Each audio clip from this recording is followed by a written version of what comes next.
అతి తక్కువ వడ్డీ రేట్లకే పొందండి Punjab national bank home loans, car loans. Zero processing fee, zero documentation charges. వెంటనే మీ బ్రాంచ్ ని సంప్రదించండి. నిన్న బీజేపీ పార్టీ కార్యాలయంపై జరిగినటువంటి దాడి ఘటనపై మాట్లాడడానికి మనతో పాటు మహబూబ్నగర్ ఎంపీ డీకే అరుణ ఉన్నారు.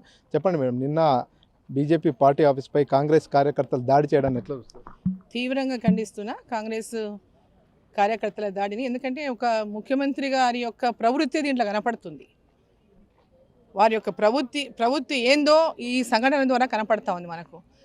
ఒక జాతీయ పార్టీ ఆఫీస్ మీదకి వచ్చి ఏదైనా నిరసనలు తెలపాలంటే ఒక పద్ధతి ఉంటుంది. ఒక పద్ధతి ప్రకారం వాళ్ళు నిరసన తెలుపుకోవచ్చు, లేదా దీక్షలు చేయొచ్చు. ఏదైనా ఈరోజు చట్టపరంగా అనేక రకంగా వాళ్ళు కూడా దీక్ష చేసిండు మొన్న రకరకాలుగా.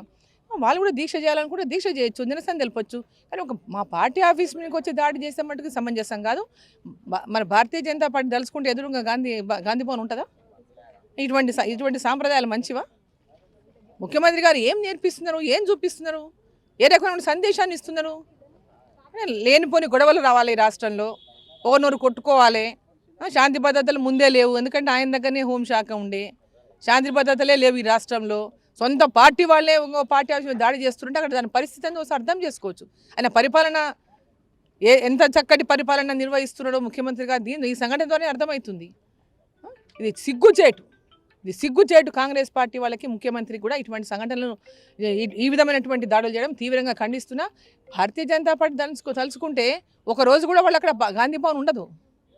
ఇటువంటి సంఘటనలు చేసి రెచ్చగొట్టి రాష్ట్రంలో లేనిపోని గందరగోళాలు సృష్టించి శాంతి భద్రత విఘాతం కలిగించినటువంటి వాళ్ళు కంట్రోల్ చేయడానికి రాదు.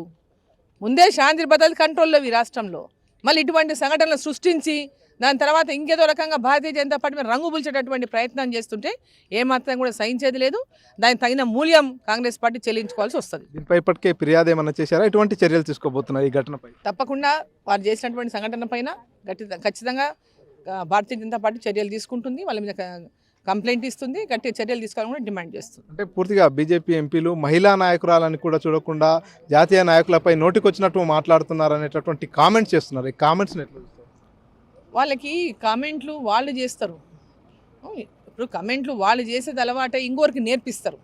కాంగ్రెస్ పార్టీ వాళ్ళే ఇటువంటివి మాట్లాడి రెచ్చగొట్టి నేర్పించి మరి ఇంకోరి మీద బురద వెళ్ళడం సమంజసం కాదు. సో మొత్తానికి ఏదైతే బీజేపీ పార్టీ కార్యాలయంపై దాడి ఘటనను పూర్తిగా ఎంపీ డీకే అరుణ ఖండిస్తున్నటువంటి పరిస్థితి. ఒకవేళ బీజేపీ పార్టీ కనుక తలుచుకుంటే గాంధీ భవన్ పరిస్థితి ఏమవుతుంది ఒకసారి ఆలోచించాలి. ముఖ్యమంత్రి రేవంత్ రెడ్డి కార్యకర్తలకు నేర్పించేది ఇదేనా అంటూ కూడా ఎంపీ డీకే అరుణ తీవ్ర ఆగ్రహం వ్యక్తం చేస్తున్నటువంటి పరిస్థితి ఉంది. పర్సన్ నర్సింగ్ రెడ్డితో మణికంఠ, RTV, మహబూబ్నగర్. మరిన్ని వీడియోస్ కోసం ఛానల్ ని సబ్స్క్రైబ్ చేయండి. లేటెస్ట్ అప్డేట్స్ కోసం వాట్సాప్ ఛానల్ ని ఫాలో అవ్వండి. ఆ లింక్ డిస్క్రిప్షన్ లో ఉంది.